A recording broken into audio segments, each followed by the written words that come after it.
प्रत्येक पार्टी के जो भी पंजीकृत पार्टी है, चाहे वो राष्ट्रीय पार्टी हो, चाहे वो क्षेत्रीय पार्टी हो, रिकॉग्नाइज्ड और अनरिकॉग्नाइज्ड दो कैटेगरी उन्होंने बनाई हुई है। तो जो रिकॉग्नाइज्ड पार्टियां हैं उनको और जो अनरिकॉग्नाइज्ड पार्टियां हैं उनको भी सबको बराबर का महत्व देते हुए हम एक एक गौदूत को उनके पास पत्र लेकर के भेज रहे हैं। तो ऐसी परिस्थिति में संसद के अंदर ही 3 पार्टियों ने हम लोगों को शपथ पत्र अपना दे दिया था रजिस्टर।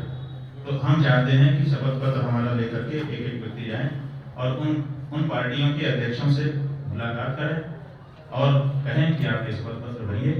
अगर वो शपथ पत्र भर देते हैं तो ठीक है, और नहीं भरते हैं तो उनका जो जवाब होगा वो हम स्वीकार करेंगे। और उसी के आधार पर जैसे राजनीतिक दलों ने गठबंधन बनाया हुआ है, एक कहते हैं कि हम एनडीए गठबंधन हैं, एक कहते हैं हम इंडिया गठबंधन हैं, 2 गठबंधन बन गए ना। तो इसी तरह से एक नया गठबंधन आम आदमी की ओर से गौ गठबंधन जारी किया जा रहा है। तो देश के उन लोगों को जो गौ माता के प्रति संवेदना रखते हैं, बस 10 मिनट के लिए घर में अपना काम बंद करके, कार्यालय में अपना काम बंद करके, प्रतिष्ठान में अपना कार्य बंद करके, अपने घर के सामने जो गली सड़क जो कुछ भी है उस पर खड़े हो जाना है 10 मिनट के लिए और गौ माता की जयकारा या एक गीत हम लोग जारी करेंगे। वो गीत उस दिन 10 मिनट का रहेगा, वो बजेगा और अंत में जयकारा होगा। तो अब जब देश में आजादी का अमृत महोत्सव मनाया जा रहा है और राम जी के आने की बात कही जा रही है, तब भी अमृत माने दूध देने वाली गौ माता की हत्या होती रहे तो यह सरासर अन्याय है। यही तो विडंबना है कि जिस गौ माता को बचाने के लिए देश में स्वतंत्रता का संग्राम लड़ा गया, जिस गौ माता को बचाने के लिए हमने अंग्रेजों को भगा करके अपनी सरकार स्वराज स्थापित किया, वही गौ माता आज आज़ादी के 75 वर्ष पूरे हो जाने के बाद भी पीड़ा भोग रही है। और इसीलिए अब हम लोगों को, गौ भक्तों को, सनातन धर्मियों को खड़ा होना पड़ रहा है कि अब नहीं तो कभी नहीं, अब ये आगे स्वीकार नहीं किया जा सकता है कि आप 75 साल से हमको भ्रम में रखे हुए हैं, हमारी गाय काटी जा रही है और हम आहत हैं। क्या मांग की है महाराज? मांग हमारी यह है कि गौ माता को जो पशु सूची है केंद्र सरकार की और राज्य सरकारों की, पशु सूची से हटाइए, क्योंकि हमारा वेद, हमारा पुराण, हमारी संस्कृति कहती है कि पशुओं न गावहा, गाय पशु नहीं है। तो उसको पशु सूची से निकाल करके उसको एक अलग कैटेगरी दी जाए और उसको राष्ट्रमाता शब्द से संबोधित किया जाए सम्मानजनक ढंग से, और साथ ही साथ उसके योगक्षेम का प्रबंध किया जाए और उसको अभय दान दिया जाए कि तुम्हारी हत्या हम अपराध घोषित करते हैं और जो हत्या करेगा उसको दंडित करेंगे। ये हमारी मांग है।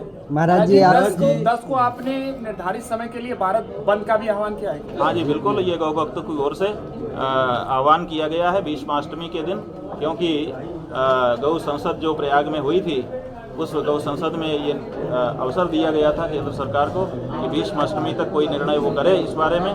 नहीं करने पर आंदोलन आगे बढ़ाया जा रहा है और उसके लिए कार्यक्रम घोषित किए गए हैं, जिनमें से 10 मार्च को, शिवरात्रि के तीसरे दिन 10 मार्च को ये कार्यक्रम है कि 10 मार्च को सवेरे 10 बजे 10 मिनट के लिए सब लोग अपने घर से, अपने दुकान से, अपने प्रतिष्ठान से, कार्यालय से, जहाँ हैं बस सामने वाली गली या सामने वाली सड़क में निकल पड़ेंगे।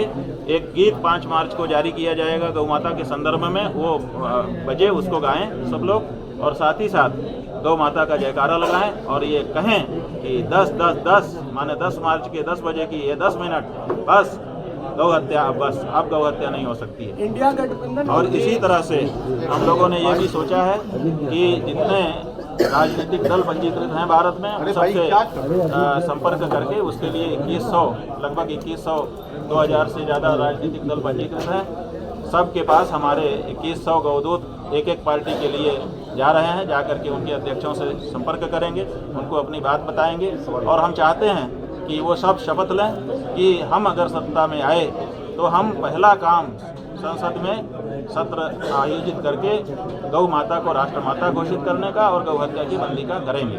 और इसके लिए 2100 लोगों को दूत बना करके हम शपथ पत्र के साथ 2100 पार्टी नेताओं के पास, पार्टी अध्यक्षों के पास भेज रहे हैं और स्वयं भी शिवरात्रि के बाद अंग्रेजी तारीख से 14 मार्च को गिरिराज गोवर्धन की परिक्रमा करते हुए दिल्ली के संसद भवन के उस कोने तक जाएंगे जिस कोने में 1966 ईस्वी में गौ भक्तों के ऊपर गोलीबारी की गई थी, और इस यात्रा को हम पैदल चल करके पूरा करेंगे।